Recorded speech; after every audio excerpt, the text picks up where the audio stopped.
So I wasn't able Oh, to okay. send it out. All right. Hello, Tiffany. Tiffany, say hello. Hello. How are you?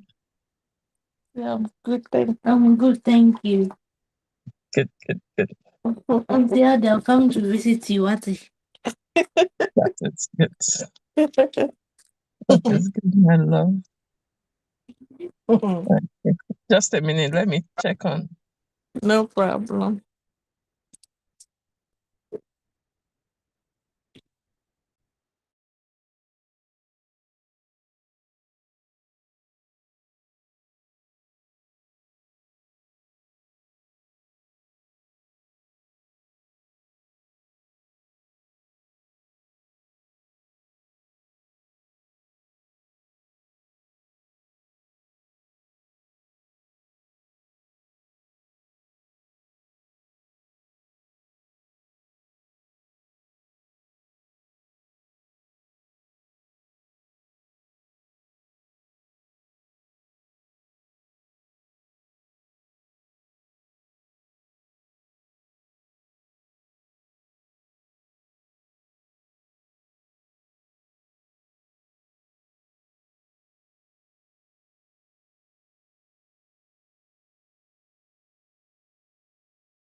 Hello, hello, everyone. Good evening. Welcome to Building Bridges. Um, Thank you for engaging.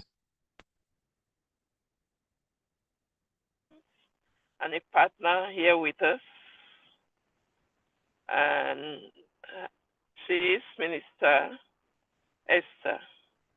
Welcome on board. We love you. We Thank appreciate you. You're welcome. You're welcome.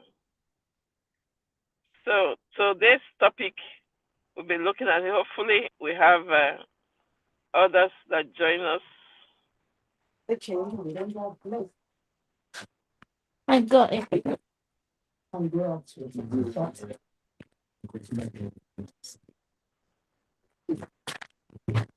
evening, everyone.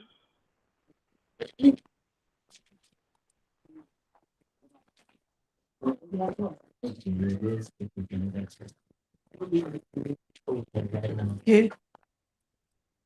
What's the number for my mom?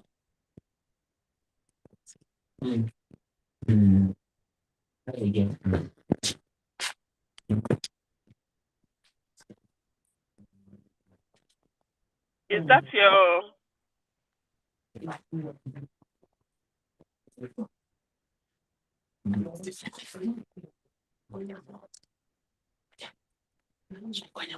I'm saying, I want more. Okay. Let me mute you for a while. While you discuss. Yeah, we're here again this Thursday, and greetings to everyone wherever you're listening from and wherever you're connecting from. Thank you for connecting. We like we said last week, we're going to be discussing a very important discussion this week, and that is affiliate stigma. Affiliate stigma. So many of us will know what that is. Some of us might not understand what it is. So affiliate stigma is the feelings that comes with a loved one having some kind of challenges. So the term is linked to when it is like the stigma transfer, the affected person goes with the stigma, but the the loved ones will be the one that they don't have the condition or the trait, but they are treated differently because of their connection. So last week there was this a mom talked about teenagers. So teenagers that are siblings.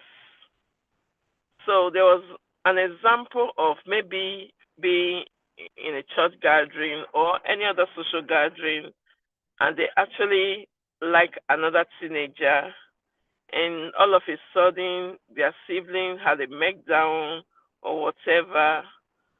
As much as they love their sibling very much, but there is this kind of uh, you know affiliates shame that make them to shut down or make them to be resentful. Even a parent, I've spoken to many parents. Not it does not take the love away from their children, but because of that situation, because of that transfer stigma, it actually creates a sense of resentment towards the affected child. So it takes a lot. Why are we discussing it? We as a community, we have a lot of work to do in that area. Why? Because we are the ones that are responsible to make people feel somehow. The way we act, the way we withdraw, the way we raise our nose, instead of being empathetic, instead of uh, trying to be understanding, it can be very detrimental. And another thing is when we try to isolate maybe the young person from other group of young people because they have a sibling that have a condition. So this is a very difficult uh, thing that a lot of family are going through. Typical contexts include parents of children with disability or behavioral differences. That's what we are talking about as neurodivergence. We have seen girls that have mild autism or ADHD, but they mask a lot. Why? Because the they try not to be a source of problem, and then we have others that are more vulnerable, who are not even in charge of their own conduct. So family members of those individuals will have that affiliate stigma. So I hope we have more people that comes on tonight, and it's something that it is very very important for us to address it. It's an important area for us to address as a people, and the way we act as well, because we have to take into consideration the weight of the caregiver. We call the young people the young carers. The weight of carrying the burden of a sibling, of a child, of uh, someone that needs our care.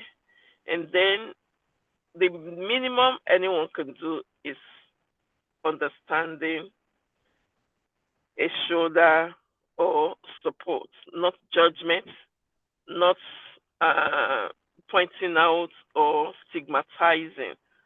to the extent that we isolate or ostracize those families. So that's what we are discussing today. And I can say from my personal experience that I know it's not convenient. We are not trying to ask people to take responsibility, but generally, as a human being, it is our responsibility to be there for one another. So even if you can't help, it's your duty to not make comments that are hurtful. Neither, there's a saying that if you have nothing good to say, you better keep quiet. Neither you start giving some behaviors that, body languages that affect people, that make them shrink. So it's something that we really need to look into. And welcome, my beautiful partner. How are you? So we are not hearing you. You are muted. Oh, sorry. My baby came to ask me a question. I am Okay. good, thank you. I see you Right. you already putting us Yeah. through. Yes. Yeah. Yes. So you have something to say about that. Yes. Welcome, Mommy Faith. How are you? Good evening, ma. I'm fine, ma. Thank you for joining. Yeah. So thank you, Faith. Thank you, Mommy Esther. Thank you, everyone, for being present today. You're welcome. So today we were talking about the impact of diagnosis on siblings.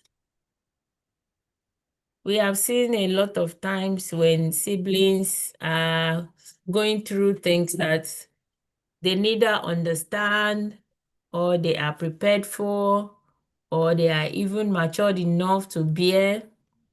But yeah, family is family. You can't, remove these things from them. We can only do as much to protect them from, feeling the whole impact of the whole situation. I just came in a few minutes ago. Adesuwa, can you bring me up to date what has been said and Yeah. So we touched about it last week. So I yes, was just coming back to put it, the concept of that impact, what it is, and in psychology it's called affiliate stigma. So okay, is a concept of social psychology that describes the negative judgment, discrimination, or social devaluation experienced by individuals because of their association with someone who is stigmatized.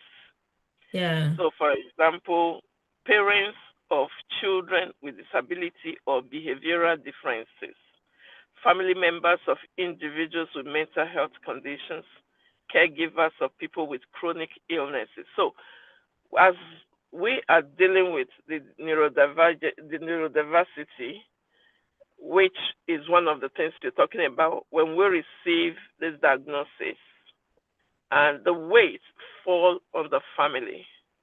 So I make examples of the siblings, yes, the the young, we call them young carers, yes, immediate siblings who, like what you say, does not have a full understanding, and they love their their yeah, sibling. They love siblings, yeah, their sibling with everything, but there's still that transfer state that make it very difficult for them to be. It happens either they will just withdraw or they behave like I don't care, but deep down they care. They love their siblings, and sometimes it creates resentment. You understand? yes, So part of what I was trying to say, as a community, as a society, as neighborhoods, as part of everyday life of, because we are part of each other, we have to be Yes. sensitive. Sometimes what we say about those situations, Mm-hmm. it aggravates the feeling Yes. of the people, of the affected family. Yeah. Sometimes our body language alone just make people want to withdraw.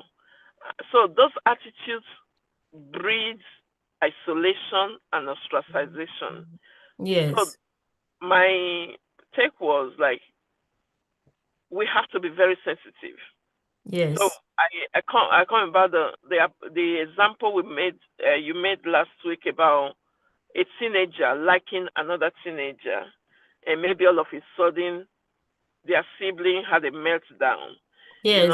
That's in a public place or in a social gathering, and that impact. Instead of us to be empathetic, some of us start making some kind of comments that Yes. will aggravate this. Or a mother trying to de-escalate the meltdown of a child, and then we come with our unsolicited advice Yes. in the heat of the moment. So what I was trying to say is, we just have to be careful and be empathetic, be understanding. And I now made mention that sometimes we don't just know what to say, or we are not acquainted with what is happening. But instead of Mhm. making a unnecessary comments, the best thing is you just don't have to say anything.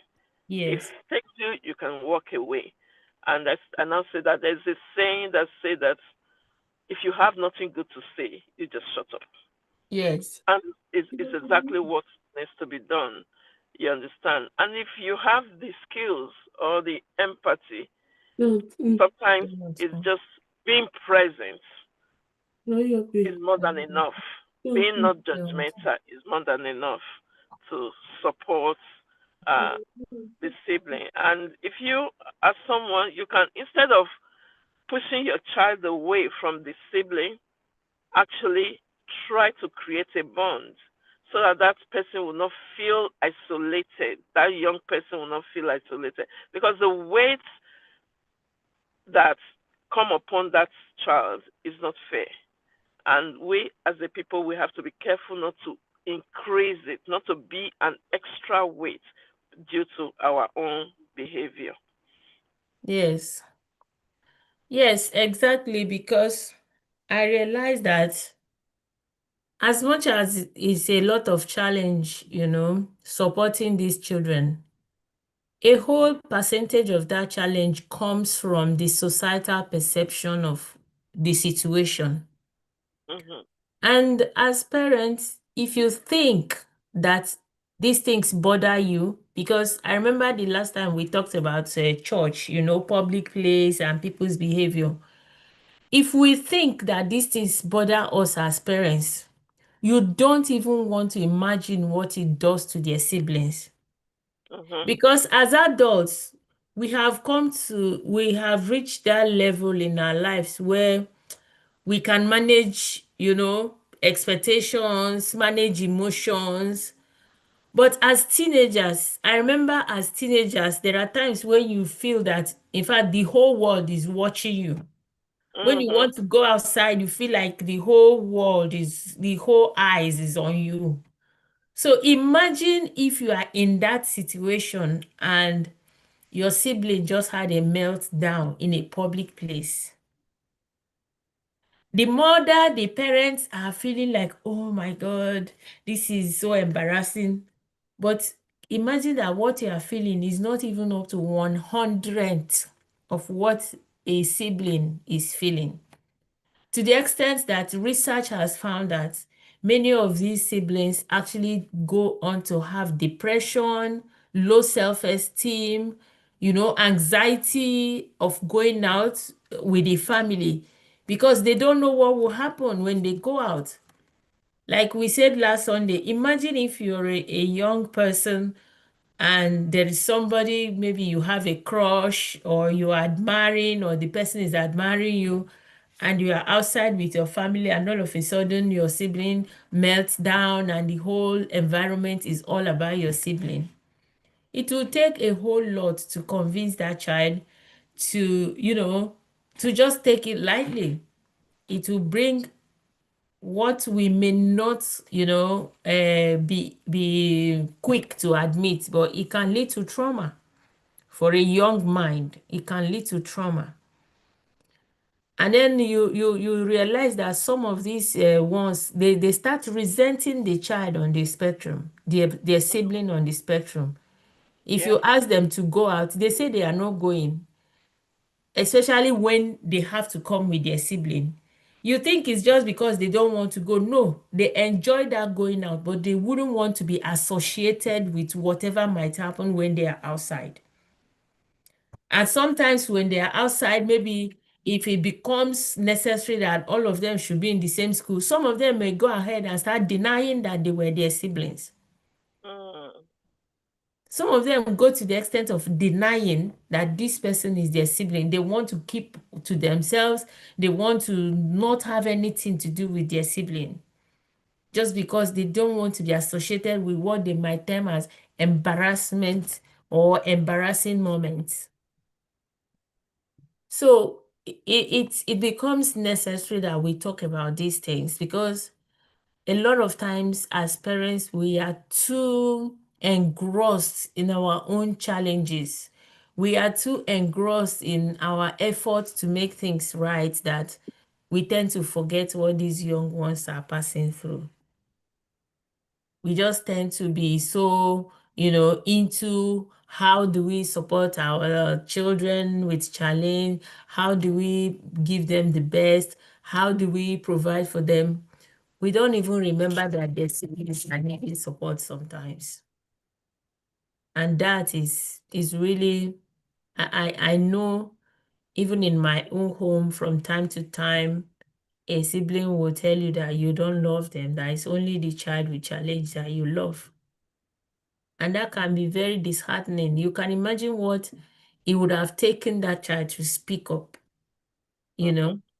He would have cried in silence, would have, been miserable. And then when he just gets here, they speak up. And some wouldn't speak up. And that is why they have they say they have up to 8 times more likelihood to get depression than children, than the teenagers that don't have a sibling with autism or other developmental challenges that are visible. So as parents, I mean, the things we discuss here are things we just feel that there are things that if we paid more attention to, it would make life a bit easier either now or in the future. Because if you notice that one of your children despises the other, it's almost like a lifelong enmity sometimes.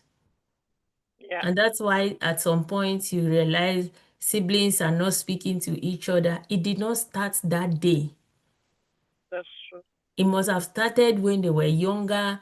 You will hear one sibling saying, "You is only you that our parents care about." They resent That's the sibling, great. they resent the parents.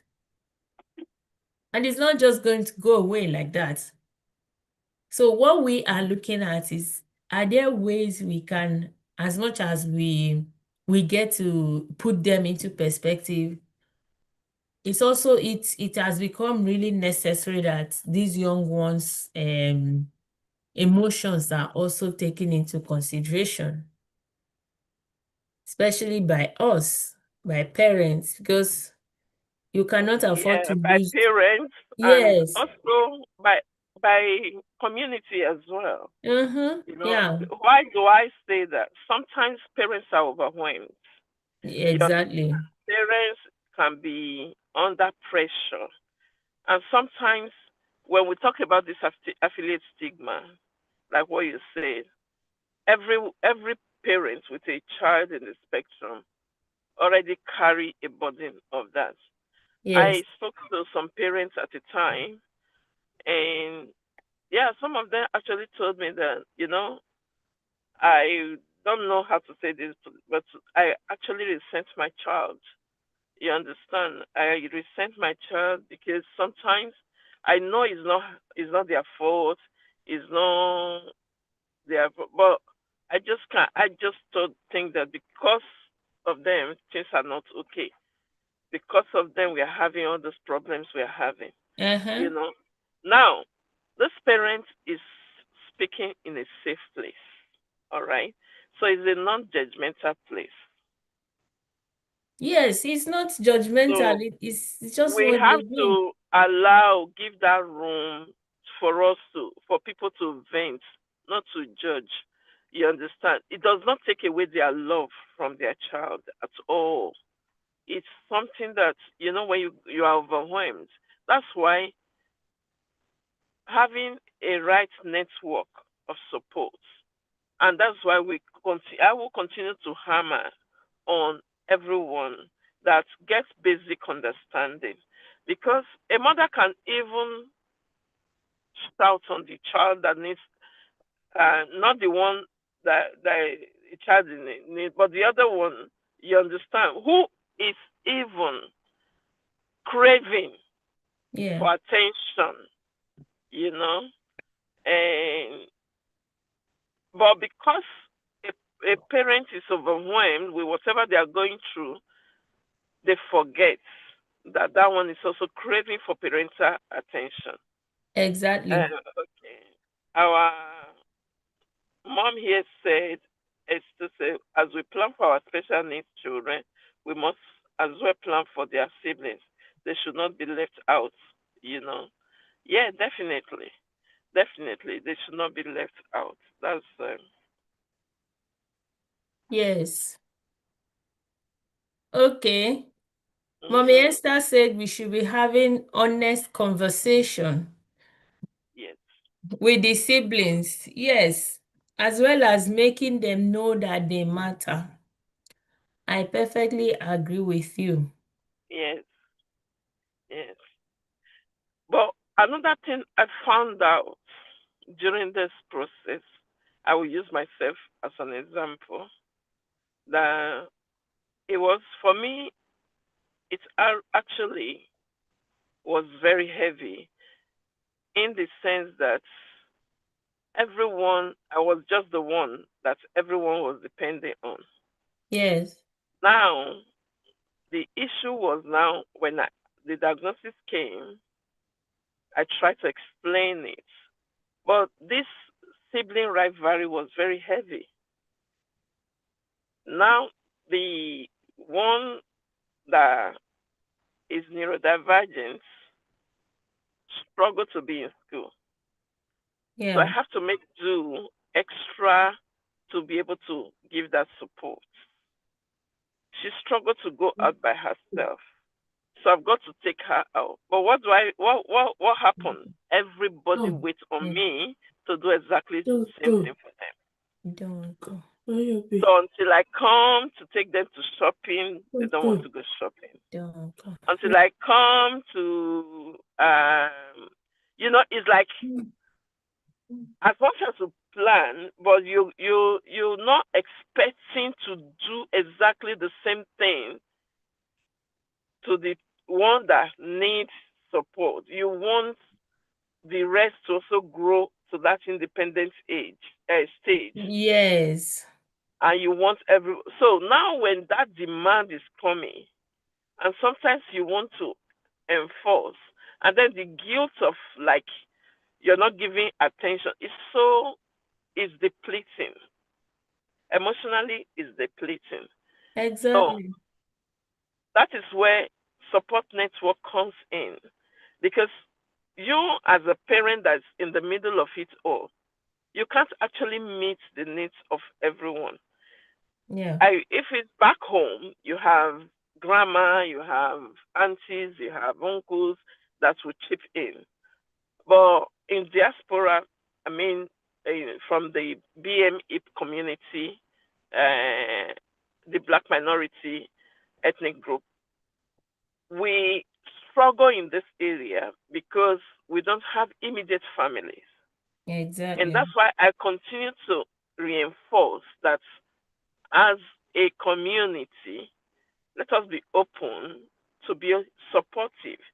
As much as we want the parents, remember those parents is going through, there's a lot upon them already. And in the developmental age of the other children, they can't actually have the full understanding of what their siblings going through. So they only see the fact that you are being biased. Yes, that's all they see. So it's very it's dicey, because we need someone has to come in, make them feel good, and if you are a father, you are listening to us. I know for I know some wonderful fathers that are so engaged, that are so involved, and I want to use this opportunity to thank you all.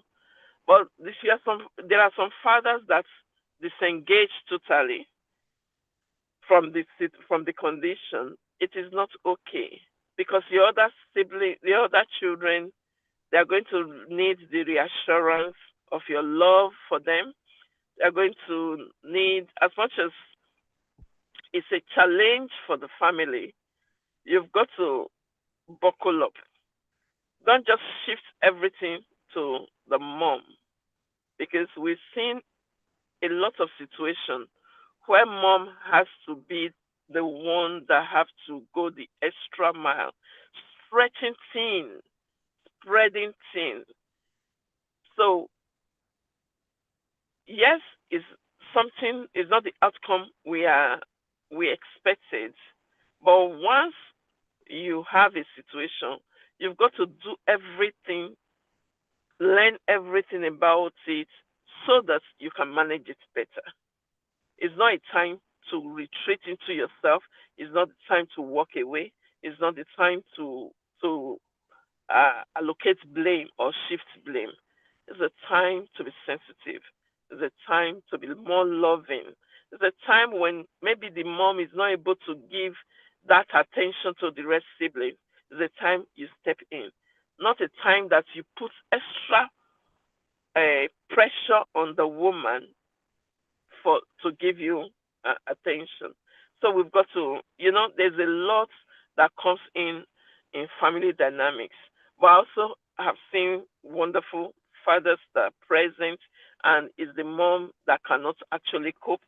So I'm just speaking to us generally that as much as it's a challenging situation, we've got to do our best and work around it so that we can be supportive. Already, we have this affiliate stigma on us. Let us not make it worse for ourselves, you know. And so, so everyone else that are hearing us, that are listening to us, it's very important for you not to be judgmental. Your body language goes a long way. Even if you don't say anything, we see how you make your face. We see how you move your body. We might not want to let it hurt us, but it still does hurt us. It still does hurt us. So it's very important that you give us some grace, some space in that moment, and it's not a moment that we want to hear how well we should treat our children. Yeah. It's not a moment of lecture. It's a Hmm. moment of support. That's fair.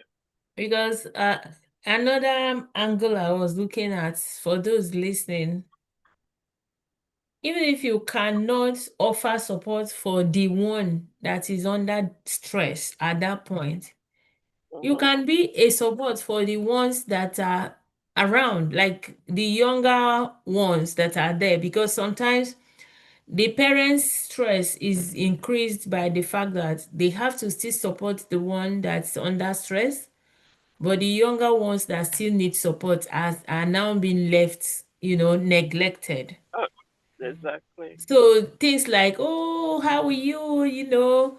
What's happening?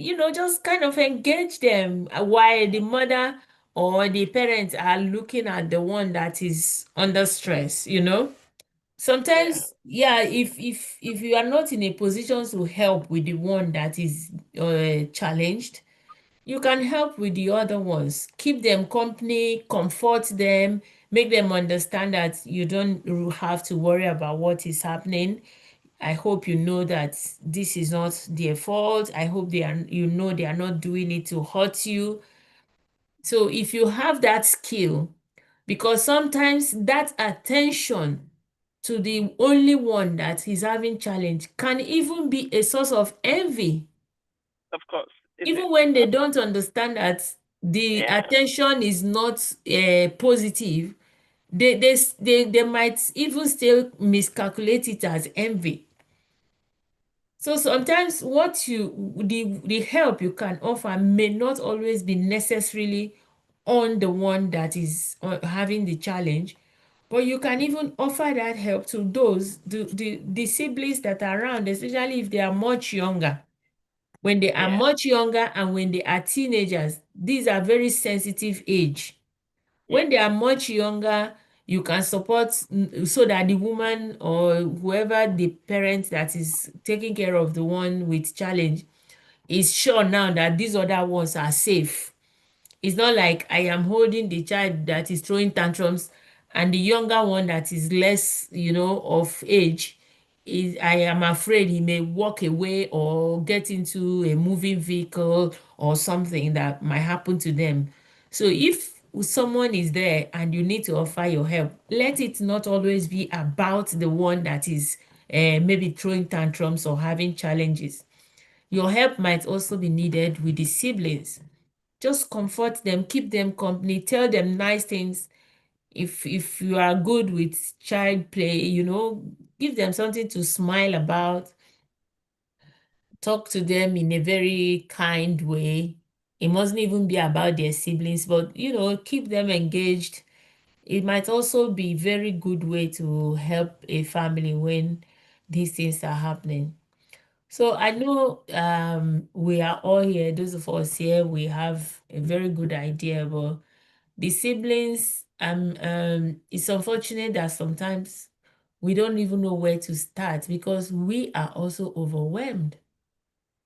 These things cross your mind from time to time, but because you have to support this one, you have to still have to work, and the fact that you have this concern does not take away other responsibilities from you. It becomes really, really difficult. Okay. And Mommy Esther said, unfortunately, that is the case most of the time. So I believe communication with the siblings is a key. Of Exactly. course. Yeah. It's a key. You have to like Continuously having that uh positive communication. Yeah. make them understand that, I mean, family is family. This is what it is, and it doesn't mean that we love you less. It means That's this is what all of us are dealing with. Maybe Mommy Esther, you can say something if you want to say. It's not just both of us that can be talking. Can you please just say something? me. I'm muted because somebody is Okay, around. Okay. somebody is right Yeah. here, so All right. Okay, there okay. can be interaction. So No that's problem. what, yeah, All right. Thank you. maybe another time. Yeah. Uh, Yeah. Mommy Faith, any contribution as a professional, as a mom? Okay. Good evening, ma. Good evening, everyone. I think Good you are all evening. said. I was just listening because this is a very big topic. Yeah. Very, very big topic. This kind of topic can be taught in a way like having a big conference for Mm, people to get awareness of it. But okay. for it's okay for we that is also here, but it's something big, it's something big Yeah. topic that the society need to To get really know about. mm, And because I'm just been listening since I was inside, The noise was too much, so I came outside to sit in the car to listen. And because I have a child, as we all know, and I have a son, and to be honest, siblings of autistic siblings, what most of them go through is even more than what their own sibling, autistic sibling go through in a way. And especially like me now, it's just me and my son and the girl. There's no other siblings at home. Let me put it that way. It can be very, very difficult in this area. Very difficult. Everything that you all have been explaining since I've been through it, I know how it is. In my area of profession, I've also seen mothers coming to me, making complaint. And the reason I said that this is a topic that needs to be organized to really talk about is you even see some most parents, I know about some parents that I know, some Africa community parents that is even ashamed of them having all these children. So not to talk about the siblings in the house and the attention, it can be very tough. And I also believe that mothers, they are the one that is really suffering this all this stigma and every challenging more than the fathers. If you are here, I'm sorry, don't get me wrong. I understand what I'm talking about because I'm there and I'm walking around people that is going through this kind of situation. So I totally agree with everything that has been spoken, and I would like this if it's something that can be organized in a way to maybe during this coming summer, that the weather have changed now, maybe to look for a way to program it, to look for a community hall that is not too expensive, to share the leaflet. And because this is the challenging in the home of children that have a disability or developmental issue. What we are just saying it now, it just look like we are just discussing. It's a big topic and it's a big thing that is going on. It has caused a lot of things between the siblings at home. It has caused a lot of things in a relationship between the parents. It has caused a lot of things, a lot of the issue, even relationship within family, outside, or friends, relative. This is a big topic, Mommy Adesuwa. I'm telling you, I know what I'm talking about. So I don't think it's something we just want to talk about now and just stop and discontinue with it. I think it's something that we will encourage ourselves about. To carry on with it, to enlighten people on it, because we need to address it. I thank you for that. Even because if there's if there's a way to even invite more, if we can do that, to even invite more professionals who work around these children, we will do that. And it's not just going to be, we are not just going to talk to ourselves alone like Africans. No. Because it's for for everyone. Everyone is going through this in the community. Thank you so much, ma'am, for bringing it up. It's a very good topic to talk about. Thank you.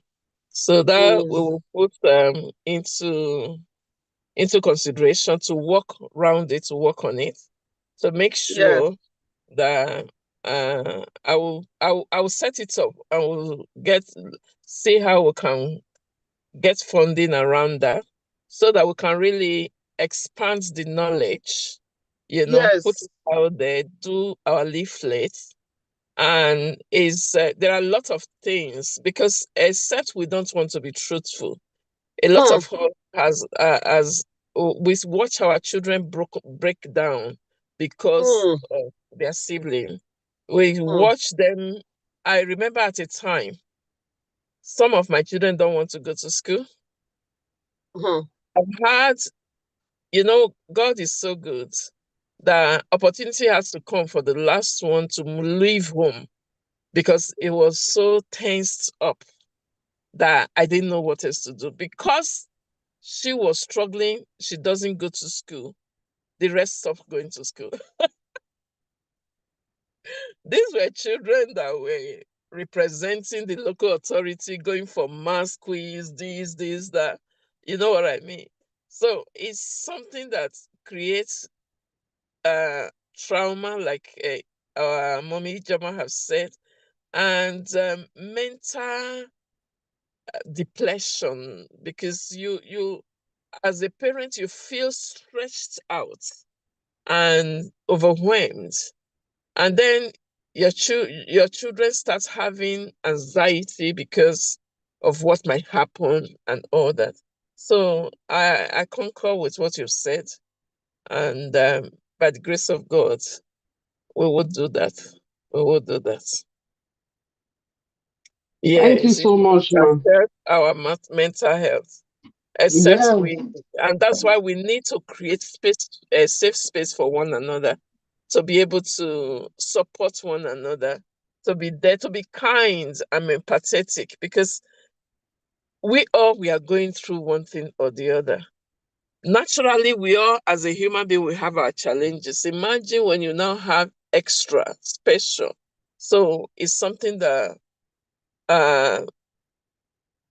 that needs that sensitivity, you know, amongst us. And I hope that the more we talk about it, and every one of you that come across this, I hope that it will hit something in a nerve in you that will make you rethink how you address siblings with neurodivergent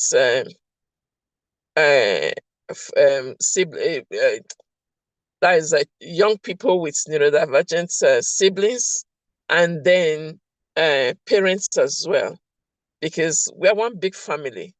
We just want to, the fact that it's not you does not make it less impactful.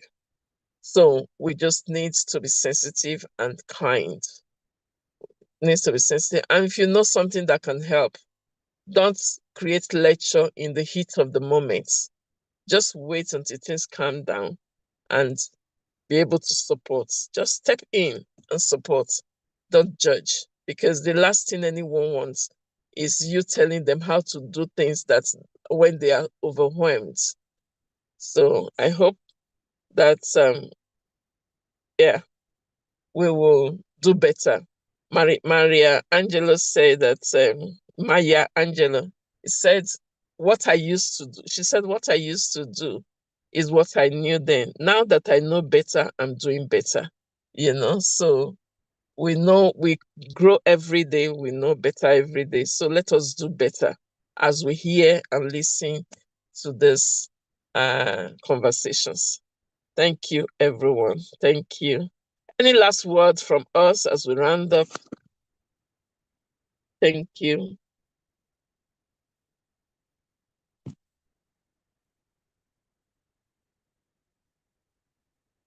All right. Thank you so much, man. God bless you. Sister Thank, Joma, thank you, man. God bless you too.